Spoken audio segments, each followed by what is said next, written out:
Muito bem, te convido para o resumo da lição de número 6 com o título Uma igreja não conivente com a mentira. A igreja de Jerusalém, a igreja mãe, era uma igreja que não era conivente com o pecado. E hoje nós temos visto, né, não somente igrejas, claro, quando nós falamos de igrejas, porque é os seus líderes, os seus condutores, que têm se associado à mentira, ao engano, e a Bíblia vem clara em dizer que Satanás é o pai da mentira. Então nós temos que tomar este grande cuidado. Por quê? Porque uma coisa que nós temos grande certeza, infelizmente, mas é uma grande certeza, que todo ser humano já mentiu, já falou alguma mentira durante a sua vida, e muitos, né, até brincam com isso. Inclusive no Brasil específico, o 1º de abril dizendo é o dia da mentira, mas Jesus nos repreende severamente dizendo que Satanás é o pai da mentira. Então nós temos que tomar esse grande cuidado. O texto áureo diz assim: disse então Pedro, Ananias, por que encheu Satanás teu coração, para que mentistes ao Espírito Santo e restivestes parte do preço da herdade? Atos capítulo 5, versículo 3. E a verdade prática está dizendo: como toda forma de engano, a mentira é pecado, devíamos, pois, andar sempre na luz da verdade. Então nós vamos observar, através dessa explicação aqui nessa lição, sobre aquilo que aconteceu com Ananias e Safira. Você vai dizer, mas por que aconteceu aquilo? Porque eles estavam mentindo, eles estavam procurando se promover através da mentira e usando a igreja. Mas isso tem acontecido muito nesses últimos dias, pastor. Sim, mas Deus trará a juízo tudo isso. E a igreja estava nascendo naquela ocasião, a igreja estava nascendo ali naquela época, e Deus não permitiu tal coisa. E o apóstolo Paulo deixou bem claro para Ananias: você não precisava vender sua herdade, Ananias, você não precisava dar nada para a igreja, mas porque encheu Satanás teu coração e porque você mentiu. Então o apóstolo Pedro diz a ele assim: mentiste ao Espírito Santo e não aos homens. E depois ele diz para ele assim: mentiste a Deus. Então uma das ocasiões que nós vamos perceber que o apóstolo Pedro também está dizendo que o Espírito Santo é Deus. A leitura bíblica em classe se encontra em Atos capítulo 5, versículo 11, do versículo 1 ao versículo de número 11. A introdução está dizendo: um casal aparentemente despretensioso achou que podia lucrar às custas da santidade da igreja, ao combinarem um ardil, uma cilada, para enganar os apóstolos. Ananias e Safira estavam, na verdade, a serviço do diabo, o pai da mentira. Nessa lição aprenderemos que é possível um crente não vigilante estar a serviço do diabo. Então nós vamos, durante essa lição toda aqui, falar sobre isso. Por quê? Porque o próprio apóstolo Pedro, numa certa ocasião, Jesus estava dizendo que ele iria morrer, ressuscitar o terceiro dia, e Pedro diz assim para ele: tem misericórdia de ti mesmo, Senhor. E Jesus repreendeu ele severamente. Jesus diz para ele assim: para trás de mim, Satanás, porque não compreende as coisas de Deus, somente as dos homens. Então veja bem, se o próprio Jesus repreendeu Pedro daquela forma, por quê? Porque o Pedro naquela ocasião, ele não vigiou, e o próprio inimigo usou a boca dele. Então Ananias e Safira foi a mesma coisa. Então nós precisamos entender que mesmo um crente que tenha boa fé, se ele não vigiar, ele pode ser um instrumento, um canal de Satanás mesmo, para quê? Para trazer confusão, trazer contenda, para fazer coisas erradas. Então precisamos tomar este grande cuidado. A primeira parte da nossa lição, o título: o diabo, o pai da mentira. No item 1, é da natureza satânica mentir. A escritura afirma que Satanás induziu Ananias a mentir. Aí diz lá em Atos 5 e 3, né? Disse então Pedro: Ananias, por que encheu Satanás teu coração? Motivado pela cobiça, pelo desejo de obter lucro fácil, Ananias deu lugar ao diabo, que o levou a mentir. Jesus já havia afirmado que o diabo é o pai da mentira. Você vai observar aqui, João capítulo 8, versículo 44, está dizendo assim: vós tendes por pai ao diabo, e quereis satisfazer os desejos do vosso pai. Ele foi homicida desde o princípio, e não se firmou na verdade, porque não há verdade nele. Quando ele profere mentira, fala do que lhe é próprio, porque é mentiroso e pai da mentira. Então Jesus deixou bem claro: Satanás é pai da mentira. Ele é o criador da mentira. E agora, continuando aqui, Satanás está por trás de toda mentira e engano. Aqui em 2 Tessalonicenses capítulo 2, versículo 9 e 10, você pode observar que está escrito assim, ó. E esse cuja vinda é segundo a eficácia de Satanás, está falando aqui do anticristo, né? Com todo o poder e sinais e prodígios de mentiras. Então está falando de prodígios de mentiras. Então o inimigo, ele vai produzir prodígios de mentiras. Nós estamos vivendo os últimos dias da igreja na terra. Haverá ainda muitos sinais, muitos prodígios, muitas maravilhas feitas pelo engano de Satanás. Nós temos que tomar muito cuidado. E o versículo 10, e com todo engano da injustiça para os que perecem, porque não receberam o amor da verdade para se salvarem. Então nós vamos ver que ainda vai acontecer muitos episódios, as pessoas vão ficar maravilhadas, até mesmo os crentes não vigiarem, não tomarem cuidado. Hoje os crentes são levados por qualquer onda, por qualquer vento. Os crentes gostam de ser enganados, de serem enganados. Por quê? Porque a palavra de Deus é simples, a palavra de Deus é cristalina, a palavra de Deus é verdadeira, mas os crentes, quando alguém se levanta, né, e profere uma profetada que massageia o seu ego, então ele diz, ai, tá vendo, Deus falou comigo, Deus está dizendo que eu sou bom, que eu sou isso. O próprio Jesus não aceitou este elogio. Alguém disse para ele assim, bom mestre, ele disse, bom é o Pai. Por que Jesus falou isso? Porque ele estava em forma humana, ele estava na figura humana. Continuando aqui, o apóstolo Paulo viu esse espírito de engano quando enfrentou Elimas. Então quando Paulo sai para a obra missionária, aqui em Atos capítulo 3, versículo 10, este homem começou a se opor a ele na ilha de Chipre. Diz assim, ó filho do diabo, cheio de toda engano e de toda malícia, inimigo de toda justiça, não cessarás de perturbar os retos caminhos do Senhor. Então aqui Paulo deixou claro, esse camarada, ele é filho do diabo, ou seja, ele é um braço do inimigo para atrapalhar a obra do Senhor Jesus. E Paulo repreendeu aquele homem, ele ficou cego por alguns instantes. Enquanto isso, Paulo pregou o evangelho e as pessoas ali ficaram abismadas, né? Ficaram impressionadas. No item 2 aqui, a mentira como um ardil maligno, como uma cilada maligna. Satanás não obrigou nem forçou Ananias a mentir, mas evidentemente plantou a semente do engano no coração deles. A mentira é um dos seus ardis, uma das suas ciladas. A escritura é bem clara, diz assim, não deis lugar ao diabo. Lá em Efésios 4:27, não deis lugar ao diabo.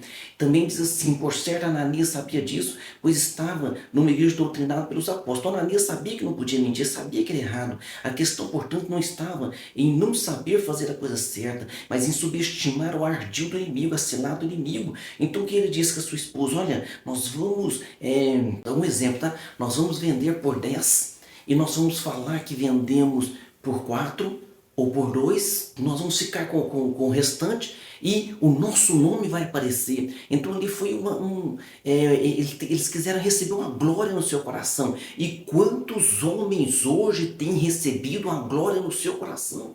Quantos homens hoje, quando Deus opera através deles e eles pensam assim, não, sou eu, não é você, é a misericórdia de Deus. Jimmy Swaggart foi um grande pregador, um pregador que pregou em nações. Eu lembro na década de 80, eu era criança, eu via ele na televisão pregando, e este homem, ele próprio, quando ele caiu em pecado, quando ele confessou seu pecado, se arrependeu verdadeiramente, né? Alcançou a misericórdia de Deus, mas ele disse que ele começou a cair quando ele estava no Uruguai, pregando num grande estádio de futebol ali, e quando ele foi entrar no estádio, alguém disse para ele assim, Jimmy Swaggart, o estádio está lotado e lá fora tem uma multidão também que não conseguiu entrar. E no coração dele ele pensou o seguinte, Deus precisa de mim para fazer a obra. Quando ele pensou isso, foi o ardil de Satanás no coração dele, porque Deus não precisa de nós para fazer a obra. Deus, ele não precisa de nós para nada, ao contrário, nós somos dependentes de Deus, da sua graça, da sua misericórdia. Se você faz, é pela graça de Deus. Se você não conseguiu fazer, então peça a Deus força, porque Ele vai usar a tua vida. Mas eu vou pregar no estádio Jimmy Swaggart com 60 mil pessoas. Não, mas não é isso que levará nós a sermos usados por Deus. Se você alcançar uma vida, se você alcançar um filho, um pai, um tio, um primo, um vizinho, um colega da faculdade, você alcançou o mundo inteiro, porque uma alma vale mais que o mundo inteiro. Deixa Deus usar a tua vida. No item 3, não superestime o inimigo. O apóstolo Paulo orienta os crentes a perdoarem e a não guardarem nenhuma raiz de de amargura. Se por um lado não podemos subestimar o inimigo, visto por ele ter sido derrotado, né? Porque alguém diz assim, né? Lá em Colossenses capítulo 2, versículo 15, capítulo 2, versículo 15 diz assim, ó, e despojando os principados. Jesus, quando morreu na cruz do Calvário, ele despojou os principados e potestade, os expôs publicamente, deles triunfou em si mesmo. Então Jesus venceu na cruz do Calvário, derrubou por terra o inimigo, derrubou por terra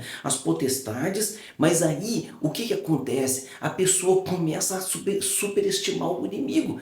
Ah, não, porque ele é um derrotado. Tem uns que vão pregar no púlpito, ao invés de falar de Jesus, só fala o nome do inimigo, e alguns dizem assim, né, eu estou pisando na cabeça dele. Olha, ele está pisando na cabeça dele quando prega no púlpito, mas quando desce do púlpito, o inimigo fica tripudiando na vida dele, porque é um casamento fora do padrão, é uma pessoa que trata mal a esposa, é uma pessoa que trata mal os filhos, é uma pessoa iracunda, é uma pessoa muitas vezes investe em pornografia, em vícios que as pessoas não sabem, mas Deus está ali acompanhando, e ele fica no púlpito, naquela pompa. Nós não precisamos de pompa, nós precisamos da presença do Altíssimo sobre a nossa vida, nós precisamos da graça, da misericórdia de Deus, vencer o inimigo a cada instante da nossa vida. E continuando aqui, por outro lado, não podemos subestimá-lo. Paulo orienta os crentes a se revestirem de toda a armadura de Deus, para que contra as astutas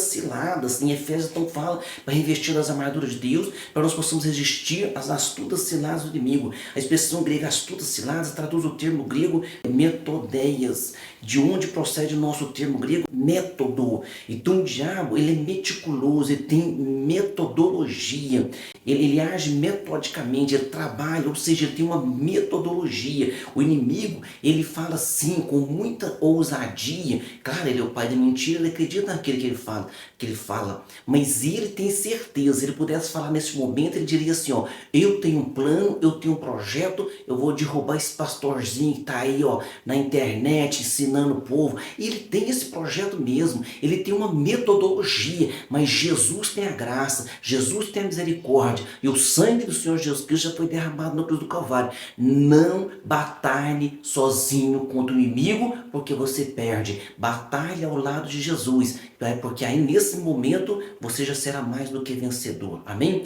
Na parte 2, o cristão e a mentira. No item 1, mentir é uma escolha. Mentir foi uma escolha na Ananias e Safira, viu? Um fato fica evidente na sua leitura bíblica em classe, lá em Atos capítulo 5, versículo 1 a 11. Tanto Ananias quanto a sua mulher Safira agiram livremente na questão envolvendo a venda da propriedade. Isso fica ainda mais claro quando Pedro, né, sob o discernimento do Espírito Santo, reprova Ananias por ter tentado enganar a igreja acerca do real valor. Então eles agiram de forma, então eles pecaram porque eles deixaram o inimigo plantar uma semente no seu coração. Então o inimigo é assim, ele te oferece um prato, quando você pega aquele prato e come, é você que está caindo em tentação. O inimigo, ele abre uma brecha, o inimigo prepara um caminho, o inimigo às vezes usa pessoas ao seu redor, às vezes você é uma pessoa humilde, um crente humilde, acabou de pregar na igreja, o povo gostou demais, o povo glorificou, de repente alguém foi batizado com o Espírito Santo. Você é um crente humilde, um crente que gosta da Bíblia, da palavra, e você desce do púlpito, satisfeito, né, com Jesus, e alguém chega em você e diz, olha, você deveria ser o pastor da igreja, porque quando você prega, a igreja se alegra muito mais do que quando esse pastor prega. Aí se o pastor for um idoso, o pastor já está velho. Quando o pastor for muito jovem, esse pastor é muito jovem. Então sempre o inimigo tem alguma metodologia para nos enganar. Então quando eles erraram livremente, viu? Diz assim, ó, ora, para haver responsabilidade moral, é necessário que os nossos atos sejam feitos livremente, isto é, não estejam sob nenhuma força externa que os obriga a praticar. Então nesse caso, como veremos mais à frente, eles não poderiam culpar ninguém, nem mesmo o diabo. Então não poderiam culpar, porque foi eles que erraram. No item 2 aqui, atraídos pela mentira, se por um lado Ananias e Safira tomaram decisões livres, por outro lado sofreram implicações de suas decisões. Então diz assim, ó, Atos 5:5, e Ananias, ouvindo estas palavras, caiu e expirou, ou seja, ele foi punido de imediato com a morte. Pastor, mas Deus não foi muito duro? Não, Deus não foi muito duro. Por quê? Porque Deus tem uma justa medida. Então, se eles caírem e morreram naquele instante, é porque se Deus não fizesse daquela forma, eles iriam permanecer enganando a igreja de Cristo. Pastor, mas hoje muitos estão enganando a igreja de Cristo, sim, mas Deus trará juízo sobre a vida de todos eles. Deus é um Deus de misericórdia. Deus está querendo que muitos se arrependam. Se não se arrependerem, o juízo de Deus está aí. O juízo de Deus está sobre as nossas vidas. E nós temos que tomar muito cuidado. E tem que haver o quê? Tem que haver temor. O certo é que quiseram obter vantagem com a negociação feita. É possível que ao ver os demais crentes fazendo ações voluntárias, né, louváveis, então quando doavam seus bens, eles eram engrandecidos ali, os seus nomes eram falados, porque a Bíblia diz, né, que o próprio Barnabé doou suas propriedades, o nome dele está ali descrito. Quem sabe, né, eles intentaram algum tipo de lucro, algum tipo de vantagem na obra de Deus. Nós não estamos para levar vantagem, nós estamos para ganhar almas, para fazer a obra do Senhor. Nós temos que tomar muito cuidado e vigiar. No item 3, mentir tem consequências. Ao agirem assim, Ananias e Safira não pensaram nas consequências de suas ações, mesmo fazendo parte de uma igreja pentecostal, onde os dons espirituais estavam, né, em grande evidência, mas eles quiseram ter essa ação mesquinha quando resolveram mentir. Então, não somente aos apóstolos, mas ao próprio Deus, que Pedro deixou claro: mentiste ao Espírito Santo, mentiste a Deus, isso custou as suas próprias vidas. Antes de se praticar qualquer natureza pecaminosa, é necessário pensar nas consequências. Haverá consequências, não importa o pecado, seja o nosso pecado de mentir, seja o nosso pecado qualquer tipo de que for, haverá consequências. Nós precisamos o quê? Nos arrepender, confessar ao Senhor Jesus, pedir força para que Ele venha nos libertar, nos levantar e usar as nossas vidas nesta terra. Amém? Na parte 3 agora, a igreja que pega mentira. No item 1, uma igreja temente. Lucas destaca que os fatos ocorridos com Ananias e Safira trouxeram um grande temor para a igreja. Então diz ali, né? Houve um grande temor. A palavra temor traduz o termo grego phobos, que também aparece no versículo 5 deste mesmo capítulo. Muitas vezes essa palavra é traduzida com o sentido de medo. Contudo, aqui nesse contexto, o sentido é reverência e respeito. Você vai ver aqui em Atos capítulo 2, versículo 43, olha só. Em cada alma havia temor, e muitas maravilhas e sinais se faziam pelos apóstolos. Que havia o quê? Temor, havia phobos, temor, reverência, um respeito pelas coisas de Deus. Agora hoje nós estamos vivendo de qualquer maneira, não temos respeito às coisas de Deus, se perde culto, se perde ceia por qualquer festinha, por qualquer festança, e às vezes até festança mundana. O crente está no meio fazendo vídeo, postando nos stories, não sei aonde mais, mas não está na casa do Senhor buscando a Deus. Deus trará juízo tudo isso, viu? Deus é um Deus santo, um Deus zeloso. Se Deus não tivesse usado Pedro para parar o intento daquele casal, o pecado teria entrado na primeira igreja, no início da igreja, né? Sem dúvidas causado problemas irreparáveis. No item 2 aqui, uma igreja forte. Mais uma vez, Lucas destaca que muitos sinais e prodígios, né, que nós citamos aqui, eram feitos pelo povo, eram feitos entre o povo pelas mãos dos apóstolos. Então leia aí comigo, Atos capítulo 5, versículo 12. E muitos sinais e prodígios eram feitos entre o povo pelas mãos dos apóstolos, e estavam todos unanimemente no alpendre de Salomão, ou seja, reuniam todos para adorar, reuniam todos para cantar hino, reuniam todos para ouvir a palavra do Senhor, e havia muitos milagres e maravilhas, porque havia o que? Temor naquele povo. E é o que está faltando nos dias de hoje, é temor, mas Deus trará juízo tudo isso, viu? Então que a gente possa alcançar essa misericórdia de Deus, nos arrepender antes que seja tarde demais. Conclusão, é possível um crente pecar e se acostumar com o pecado sem se arrepender. Infelizmente é possível, viu? É possível que ele encontre até mesmo justificativas plausíveis para o comportamento notadamente pecaminoso. É possível. Por quê? Você está fazendo isso, não pode. Não pode. Meu pastor da internet falou que pode.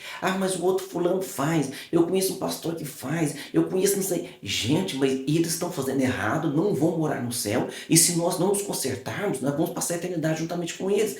O errado é errado. Mesmo que alguém muito famoso faça, continua sendo errado. Contudo, em outros casos, como de Coríntios, Coríntios, nós vamos ver que o apóstolo Paulo, ao invés de Deus trazer a juízo, o apóstolo Paulo cobrou da igreja. Havia um pecado ali muito feio, explícito naquela igreja. Paulo falou assim: mas tem um pecado, vocês não estão resolvendo, resolve essa questão aí, ou vou ter que resolver isso. Ou seja, disciplina o camarada, fala para ele que ele está errado, chama ele para responsabilidade. Então Paulo chamou a atenção daquele povo, viu? Então nós vamos ver, então nós observamos isso aí através do apóstolo Paulo. Em outra situação, Paulo deixa claro que Deus exerceu o seu direito de juiz com aquele que havia pecado. Então nós fica então esse alerta para conosco, né? Por quê? Para que a gente possa não nos acostumar com o pecado, não dar desculpa para o pecado. Alguém vai chamar a atenção e falar assim: ah, mas hoje é assim mesmo. Ah, mas hoje em dia está assim mesmo. Ah, mas todos estão fazendo. Irmãos, que Deus ilumine a nossa mente para que a gente possa andar em santidade, né? Claro, sempre com a graça e com a misericórdia de Jesus. Vamos para nossas perguntas, a revisão aqui as perguntas. Número 1, segunda lição: o que motivou Ananias a mentir? Então nós vamos ver que é para obter lucro, né? Para obter glória, vantagem, o seu nome está ali em destaque. Pergunta 2, o que Satanás semeou no coração de Ananias? Ele semeou no coração de Ananias a mentira. Então, Satanás não obrigou, simplesmente semeou ali a mentira, porque deve ter, né, com certeza soprado no coração dele: ah, o nome de todo mundo está aparecendo, o nome de Barnabé apareceu, vai lá, vende por tanto, fala que é tanto, para você ganhar vantagem e para o seu nome ainda aparecer ali. É um perigo isso aí, né? É 5, versículo 1 ao 11, que é a nossa leitura bíblica em classe, fica evidente que tanto Ananias quanto a sua mulher Safira agiram livremente na questão envolvendo a venda da propriedade, que não foram obrigados de forma alguma. Pedro falou: se você não tivesse vendido, ela continuava sua. Você vendeu, era sua do mesmo jeito. Então por que você veio mentir? Ou seja, ela já é sua, não precisava vender, você vendendo, não precisava dar dinheiro nenhum para a igreja, mas veio mentir para a igreja, para a obra do Senhor. Então mentiste ao próprio